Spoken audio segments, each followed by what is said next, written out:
climax of a year in which Indonesia repudiated the communists and the one-man rule of Sukarno, began the night of October 1st, 1966, a year to the day the communists tried to seize the country. Assembled was a special military tribunal. On trial was Dr. Subandrio, next to Sukarno the most powerful man in Indonesia. He was Deputy Prime Minister, Foreign Minister, head of the State Secret Police, boss of the anti-American State News Agency. He was also President Sukarno's closest friend and confidant. His trial was particularly significant because it helped establish that Sukarno himself clearly had a role in the communist coup.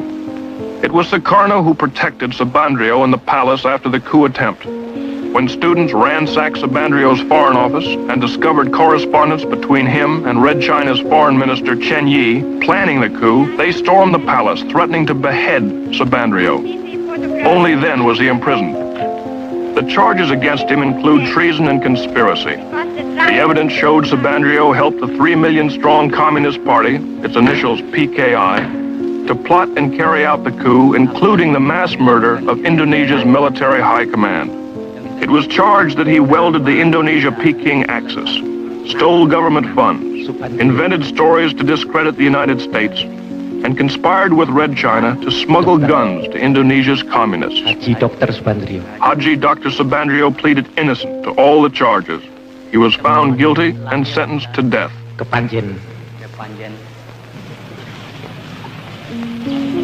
Hundreds more involved in the PKI coup are in prisons. Painstaking interrogations have pieced together the incredible plot.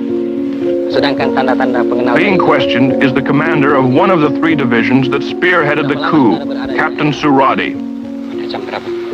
Supported by the PKI, their mission was to disable the army by murdering its top commanders, seize all communications, and immobilize the government long enough for the PKI politicians to take over.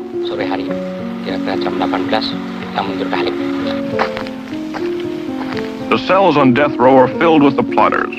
Only because General Suharto and Nasution escaped their murderers and rallied loyal army units was the coup crushed. Colonel Latif here tried to kill General Nasution, was wounded in the process, and now awaits trial.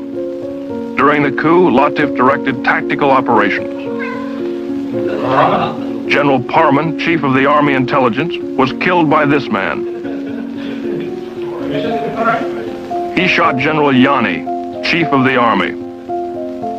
Here the murderer of the Deputy Chief of Staff. Lance Corporal Hargiono missed General Nasution, but shot his sister and infant daughter 5 times.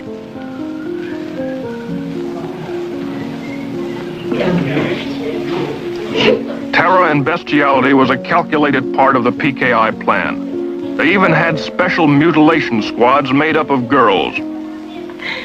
The night of the coup, Enda here tortured Nasution's aide to death with a razor. They call it death of 1,000 cuts. Sex orgies went on before the torture ceremonies got underway. The girls claim they were promised $10 for the evening's work, but were never paid. The girls were instructed by a communist women's organization called Gerwani. For 6 months before the coup, they were meticulously trained in the fine art of torture. They were even given 4 innocent human victims to practice on. The way it was planned, according to their confessions, was the night of the coup, the captured army generals would be brought to a farm near Jakarta called Lubang Boya, or the Alligator Hole. Here they were to be ritualistically tortured to death. As it worked out, 3 of the generals were dead on arrival. The remaining victims, to the delight of the huge communist throng, were slowly killed. Eventually, the mutilated bodies were dumped down a well. The spectacular atrocities were calculated to so terrorize Indonesia that there would be no resistance to the coup. It worked just the other way. When the hideousness of their crimes were made public, it triggered a national revulsion. This set off the equally brutal slaughter and arrest of 500,000 suspected communists from one end of Indonesia to the other. And the purge continues to this day. Dalam pelaksanaannya ya, supaya kalian bersembunyi, itu aja. Dalam pelaksanaannya ada sembunyi, apabila mereka itu baru ada kan, ini kan sudah ada kawan kita. What you see here is typical. supported by the Army, high school and college student organizations, seal off and search a Jakarta suburb for communists. Homes are entered and searched. Men, women, and children are interrogated. Identification papers are examined. Bapak tahu.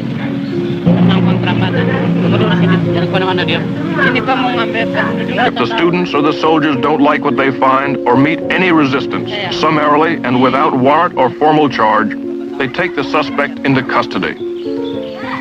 On this day, more than 100 suspects like this man were hustled in.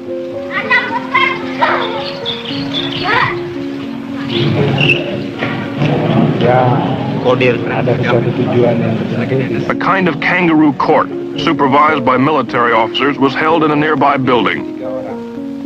Here they somehow determined which suspects would be arrested. Nama saya Di RT 18? ya, RT 3? ada Selamat Mulyono.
Ya, persoalannya adalah memang tergantung kepada bangsa dan rakyat Indonesia sendiri.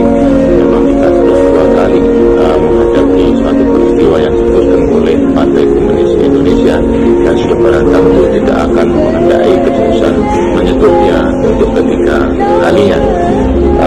Kita telah tadinya memang kita agak kurang mempunyai kewaspadaan di dalam politik, artinya pengamanan di dalam politik, sehingga kita itu lengah mempercayakan sekali bahwasanya PKI benar-benar akan berjuang untuk kepentingan rakyat Indonesia bersama-sama dengan kekuatan sosial lainnya. Tapi nyatanya tidak demikian. Persoalannya sekarang adalah kita harus berusaha sekeras-kerasnya agar supaya PKI tidak akan bisa timbul di Indonesia dan benar-benar yang akan timbul kekuatan-kekuatan yang mengabdi kepada Pancasila.